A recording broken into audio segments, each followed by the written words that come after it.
Hey guys, Yue here. So today's video will be follow-up to my previous video where I was planting dogwood trees in our front yard. So today what I wanted to do is go over some of the options for the hedge that I would like to have in front of those dogwood trees. And I think it would be helpful to go over the plant options together and brainstorm some of the ideas. And I do have some of the plants here and their stats. So like the height, the zone, whether they're deer resistant or not. I will put all of those plants in the description down below, so if you missed something, if I'm speaking too fast or you cannot understand my Slavic New Jersey accent, it will all be in the description down below. So what I'm looking for in the hedge for the front of our house is that it has to be evergreen, grow at a medium speed so I don't have to constantly prune it. I am willing to prune it once a year or maybe twice a year. It has to be deer resistant because we do have deer in our front yard, and just beautiful in general. And I'm also looking for a very formal hedge. I am not looking for a hedgerow. It also has to tolerate full sun and acidic soil because that's what we have in our garden. And I'm looking for a hedge anywhere between 6 to 8 feet tall. So the way I make my plant selections is first to check whether the plant is invasive in our area. And when I'm walking around my neighborhood, I see a lot of privet hedges, which actually make a really good hedge. Height-wise, you can prune them just the right size. They do grow quite fast. They can add up to 5 feet a year, but they are invasive in our area. So that one is a no. Another common hedge that I see around here is Manhattan euonymus, which also makes a really nice evergreen hedge, but it is becoming very invasive in our area because they produce berries that birds love and then they start spreading them into the local woods. So that one is a no as well. Next step, once I weed out all of the invasive species out of my list, is to look for a native plant that fits all of the criteria that I'm looking for. And one of them was an inkberry or Ilex glabra, which is a beautiful evergreen native holly that we have around here. And unfortunately, this plant never looks good in formal hedges. They always lose their bottom branches and bottom leaves, and they become very, very leggy. Even with pruning, they will never have that formal hedge look that I'm looking for. Another one is a northern bayberry, which is also a very nice looking native plant, but it is a very loose plant. It will never look formal. Doesn't matter how much I prune it. But this was a good option if, let's say, I was going for more of a hedgerow look, because it also tolerates salt. So it's a coastal species, and our roads do get salted here. It's something I didn't think about when I was making this list, but then as I was starting research a little bit more, I was thinking that I probably should settle down on something that is salt tolerant as well. But anyway, if I was going for more of a informal look, this would be an amazing plant. Produces very beautiful berries that birds love. But again, this is not formal enough for me. Another native option is an emerald green arborvitae, which are very common around here. And that was actually one of the reasons why I would not pick it, because it is so ubiquitous. I do want something a little bit different. Also, this is like candy for deer, so I cannot plant this. Here's a native option that I was really considering, and it is our native hemlocks. Hemlocks actually make an amazing formal hedge. However, you do have to prune them more than once a year because with maturity, they grow a lot faster. They are also prone to woolly adelgid that we can spray for in our area, but it is more maintenance that I really want. And they prefer a little bit more shade than I have in the front yard. There are two other arborvitaes that I was considering for the space. And it is baby giant, which is kind of oxymoron. And it is sort of an offspring of the green giant, but this one only grows to about 10 feet tall by 5 feet wide, which is also a little too big for the space, so I'm going to have to prune it more. But I was considering that one maybe for the side hedge in our backyard, where we need a little bit of a taller privacy. Another arborvitae was Techny, which is even bigger. This one grows to about 12 feet tall by 8 feet wide, but it's something to consider if I wanted a little bit taller and wider hedge. But you can keep these shorter with a lot more pruning during the year. So as you can see, there are many evergreen conifer type hedges for the space that I'm working on. But as I was sifting through the plant options, I actually realized that I want broadleaf evergreen and not the conifer type.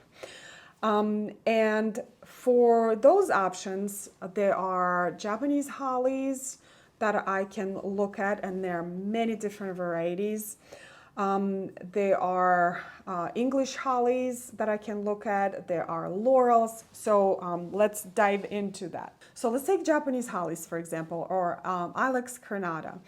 In our area, steeds and Chesapeake are very common for hedges. But what I don't really love about them is that they're more of a conical shape rather than full shape for a hedge. So it takes a long time for them to fill in and create that dense hedge that I'm looking for. In fact, the steeds and the Chesapeake, even with age, they're kind of see-through, and I do want more of the denser privacy. Other hollies on the market now, they're a lot fuller and are almost meant to be in a hedge like the one I'm looking for. And one of them is a Chubby Hubby holly, and it's definitely a lot wider and not as conical as the steeds or the Chesapeake. There is Hedge box as well, which is very similar to Chubby Hubby. So those are definitely two of my strong contenders for the hedge. There is a castle wall holly that is also kind of a whitish holly. However, this is a type of a blue holly, and it's a very classic one with very pointy leaves. And although I do love the look of it and the berries that add a lot of winter interest, I think pruning this plant is going to be an absolute nightmare. So I think I'll pass on this one. I did find two boxwoods that I'm strongly considering for the space, and boxwoods are great. They're a classic hedge plant. Now the the Green Mountain and the Winter Gem, they're a little bit short for the space. I'm looking for something again about 6 to 8 feet tall, and the D-Runk boxwood is kind of perfect. They grow to about 6 to 8 feet tall, but they're only 2.5 feet wide, which means I will need a lot of the plants, and boxwoods tend to be a lot more expensive than any of the other plants that I just mentioned. Also, they're slower growing, and that's something to consider because how long will I have to wait for this hedge to fill in?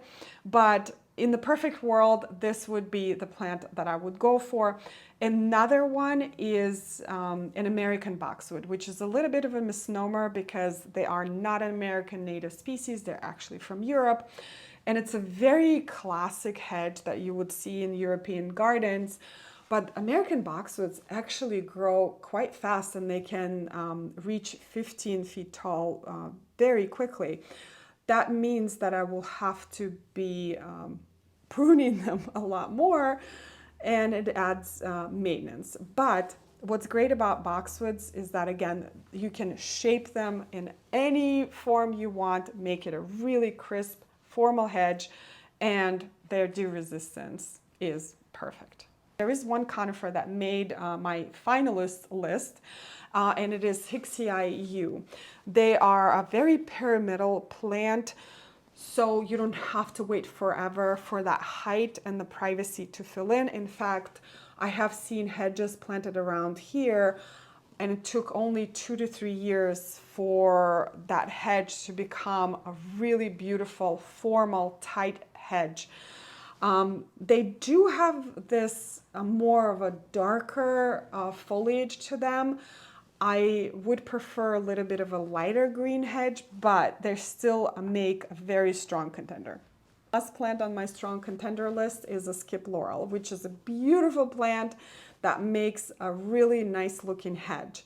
There are a couple of considerations with this plant. You cannot really prune it with a trimmer. You have to use a hand pruner, because if you trim it with a hedge trimmer, it makes a very ragged look.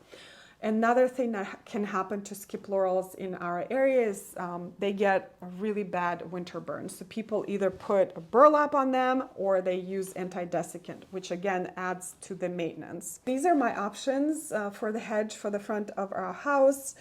I will not plant in it anytime soon because I have so much to do in the backyard with all of the seedlings to plant and all of the spring chores and staking and fertilizing. But I just wanted to have this list in my mind as I'm working in the garden to kind of narrow it down even more. I did wanted to show you my process as for the plant selection. Basically, you want to exclude any of the invasives in your area.